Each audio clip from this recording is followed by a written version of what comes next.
435 for my high bar squat compared to my 500 squat for low bar. So I am bringing that up, trying to bring up the quads. I'm still keeping the front squat.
What's up, guys? Welcome back to another episode of AM Training. So this is a new cycle of the Rippler. Now I can do a more popular powerlifting program rather than GZCL Rippler program because, to be honest, it's not that popular. I don't think a lot of people are talking about it, but the reason why I would probably not do it is to get more views on YouTube. But it's not about the views, it's about the pounds on my freaking total. So this program was pretty successful. Last one I ran it, which was pretty much the last video because I didn't take a deload.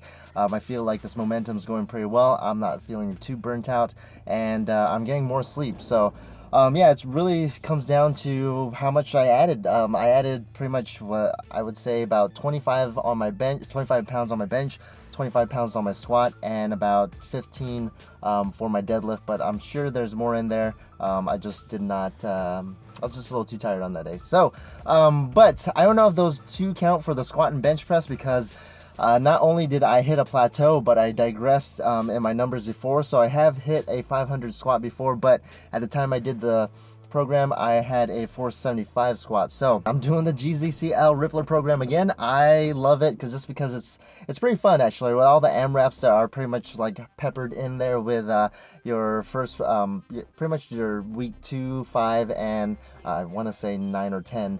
There's AMRAPs for your main lift, and then you have AMRAPs for your pretty much your accessory movements. So let's talk about the movements. So I pretty much, of course, I'm keeping the squat, bench, deadlift, but I am having a high bar variation of the squat, which I haven't done in 3 years when I switched over, pretty much, yeah, I switched over to low bar, and I am pretty damn weak in it. So like I would say my max is probably like 435 for my high bar squat compared to my 500 squat for low bar.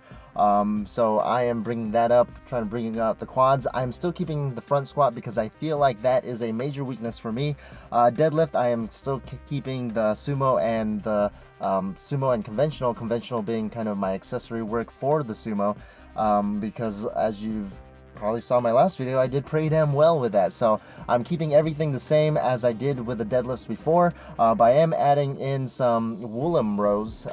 This is a row where you know, Kyler Woolham, he is a freaking 900-pound deadlifter, and he weighs like freaking, I think he competes in the 181 or 198, I don't know. He's freaking strong, and so he recommends to do these, and I feel like this is going to help kind of get more time under tension, which again, that has helped me. If you follow my last program, I was doing a lot of touch and go. I wouldn't call them touch and go deadlifts, but they were more like touch and pause at the bottom and then go, but don't really completely reset. I know that's kind of a long title there for kind of a touch and go deadlift. But and then we are gonna go ahead and replace the slingshot with the dead press. So I have been reading a lot on the bench press because I feel like it's my most hated and most weakest lift, so I tend to kind of avoid it. I read everything I can about the squat and deadlift, but I just don't give a shit about the bench, to be honest. So I'm trying to change that around to really make sure that I am kind of up my game. I'm trying to get out of this poverty bench and hopefully hit that 350 that every, you know, gym bro claims that they have hit before. So that's what I'm trying to do. So with the dead press, I feel like I said, I've been reading and I finished the book, The Bench Press, the Science or something like that by Josh Bryant.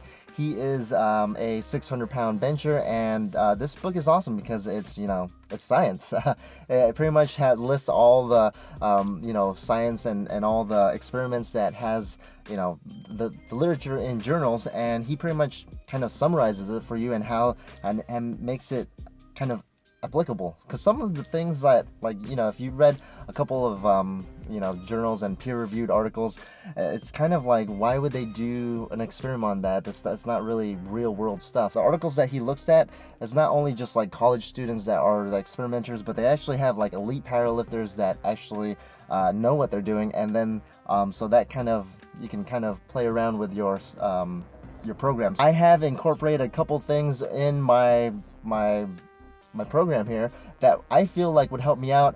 You are going to see me do some Smith machine overhead press, which is a little weird because I haven't touched the Smith machine in longer than I have, you know, high bar. I don't even know if I've ever touched the Smith machine, just because I know when I started powerlifting 11 years ago, I just know that that was a big no-no, and I just kind of continued.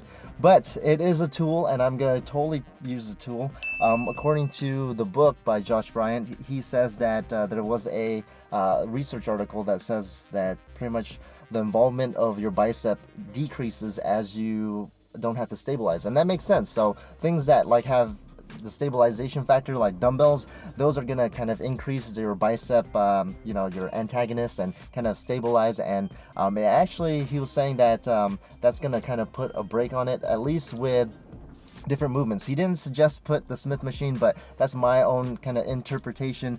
He does, the whole book pretty much talks about CAT, which is compensatory acceleration training. Basically try to explode as fast as you can, and with the Smith machine, I feel like I can explode without having to worry about putting on the brakes with my bicep.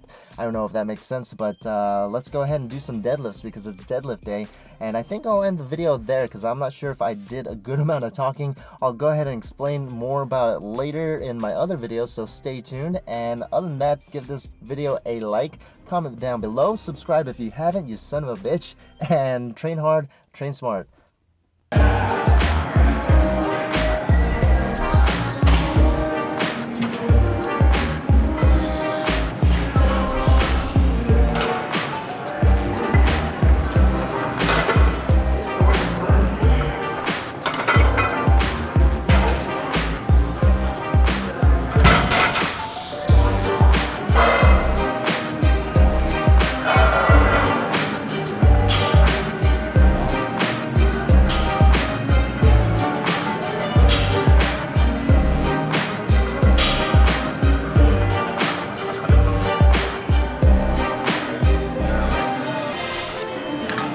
Build up my work capacity. All you guys that have ever done Candido week 2, you know what I'm talking about. Week 2, fuck you, week 2.